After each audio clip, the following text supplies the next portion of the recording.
യമനിൽ വധശിക്ഷയ്ക്ക് വിധിക്കപ്പെട്ട് ജയിലിൽ കഴിയുന്ന പാലക്കാട് സ്വദേശിനി നിമിഷപ്രിയയുടെ ജീവൻ രക്ഷിക്കാനുള്ള സമയപരിധി അവസാനിക്കാറായി. ജൂലൈ 16-ന് വധശിക്ഷ നടപ്പാക്കുമെന്ന യമൻ ജയിൽ അധികൃതരുടെ അറിയിപ്പ് വന്നതോടെ കേന്ദ്ര സർക്കാരും സാമൂഹിക പ്രവർത്തകരും നിമിഷയുടെ കുടുംബവും അവസാനവട്ട ശ്രമങ്ങളിലാണിപ്പോൾ. മോചനത്തിന് ഒരാഴ്ചയിൽ താഴെ മാത്രം സമയം ശേഷിക്കെ ദയാധനം ഉൾപ്പെടെയുള്ള വിഷയങ്ങളിലെ സങ്കീർണതകൾ വെല്ലുവിളിയായി തുടരുകയാണ്. യമനിലെ സനയിൽ നഴ്സായി ജോലി ചെയ്യുന്നതിനിടയിലാണ് നിമിഷപ്രിയ കൊലപാതക കേസിൽ പ്രതിയാകുന്നത്. 2017-ൽ യമൻ പൗരനായ തലാൽ അബ്ദു മഹ്ദിയെ നിമിഷപ്രിയ കൊലപ്പെടുത്തി എന്നതാണ് കേസ്. നിമിഷപ്രിയയുടെ മൊഴിപ്രകാരം തലാൽ തന്നെ ശാരീരികമായും മാനസികമായും പീഡിപ്പിക്കുകയും തന്റെ പാസ്പോർട്ട് പിടിച്ചെടുക്കുകയും ചെയ്തതിനെ തുടർന്നാണ് കൊലപാതകം നടന്നത്. തലാൽ മയക്കുമരുന്ന് ഉപയോഗിക്കുന്ന ആളായിരുന്നുവെന്നും മയക്കുമരുന്ന് കുത്തിവെച്ചതിനെ തുടർന്ന് അമിത രക്തസ്രാവം മൂലമാണ് മരണം സംഭവിച്ചത് എന്നുമാണ് നിമിഷയുടെ വാദം. ഈ സംഭവം യമനിലെ നിയമവ്യവസ്ഥയിൽ വലിയ ചർച്ചകൾക്ക് വഴിവെക്കുകയും ഒടുവിൽ വധശിക്ഷയിലേക്ക് നയിക്കുകയുമായിരുന്നു.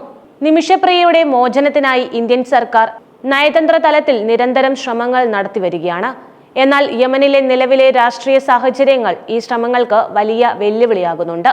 യമനിൽ ഇന്ത്യൻ എംബസി ഇല്ലാത്തതിനാൽ സൗദിയിലെ ഇന്ത്യൻ എംബസിയാണ് നിലവിൽ യമനിലെ കാര്യങ്ങൾ ഏകോപിപ്പിക്കുന്നത്.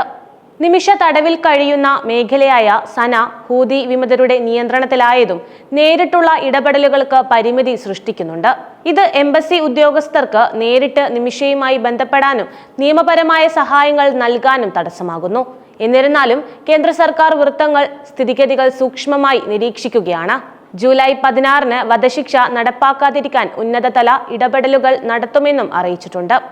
യമൻ നിയമപ്രകാരം കൊല്ലപ്പെട്ടയാളുടെ കുടുംബം മാപ്പ് നൽകുകയാണെങ്കിൽ വധശിക്ഷ ഒഴിവാക്കാൻ സാധിക്കും. ഇതിന് സാധാരണയായി ദയാധനം നൽകേണ്ടി വരും.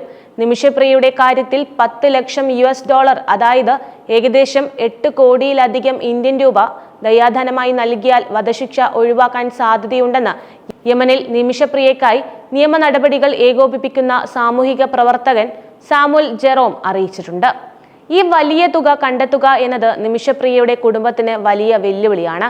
ദയാധനം കൈമാറുന്നതുമായി ബന്ധപ്പെട്ട് സാമുൽ ജെറോം താൽ അബ്ദു മെഹ്ദിയുടെ കുടുംബത്തെ നേരിൽ കണ്ട് ചർച്ച നടത്താൻ ശ്രമിക്കുന്നുണ്ട്. ഈ തുക സമാഹരിക്കുന്നതിനായി പൊതുജനങ്ങളിൽ നിന്നും പല ഭാഗങ്ങളിൽ നിന്നും സഹായങ്ങൾ ലഭിച്ചിട്ടുണ്ടെങ്കിലും ആവശ്യമായ മുഴുവൻ തുകയും ഇതുവരെ സമാഹരിക്കാനായിട്ടില്ല. നിമിഷയുടെ അമ്മയും സഹായം അഭ്യർത്ഥിച്ച് രംഗത്തെത്തിയിരുന്നു. വധശിക്ഷ വാർത്ത നിമിഷപ്രിയയുടെ കുടുംബത്തിന് വലിയ ആഘാതമാണ് നൽകിയിരിക്കുന്നത്. മകളുടെ ജീവൻ രക്ഷിക്കാൻ അവസാന നിമിഷം വരെ പോരാടാനാണ് കുടുംബത്തിന്റെ തീരുമാനം. നിമിഷപ്രിയയുടെ അമ്മ ഇപ്പോഴും യമനിലുണ്ട്.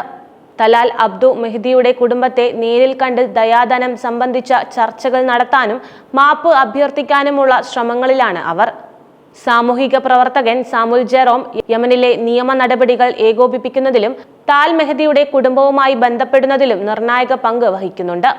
പബ്ലിക് പ്രോസിക്യൂഷൻ ഓഫീസിൽ നിന്ന് ജയിൽ അധികൃതർക്ക് വധശിക്ഷ നടപ്പാക്കാനുള്ള ഉത്തരവെത്തിയതായി അദ്ദേഹമാണ് അറിയിച്ചത്. ഇത് നിർണായക ഘട്ടത്തിലും നയതന്ത്ര തലത്തിൽ ഉൾപ്പെടെ നടന്ന ശ്രമങ്ങൾ വിജയം കണ്ടിട്ടില്ലെങ്കിലും ദയാധനം നൽകി മോചിപ്പിക്കാൻ ഇപ്പോഴും അവസരമുണ്ടെന്ന പ്രതീക്ഷ അദ്ദേഹം പങ്കുവെക്കുന്നുണ്ട്. ജൂലൈ 16-ലേക്ക് ഇനി ദിവസങ്ങൾ മാത്രം ശേഷിക്കെ നിമിഷപ്രിയയുടെ കാര്യത്തിൽ വരും ദിവസങ്ങൾ അതീവ നിർണായകമാണ്.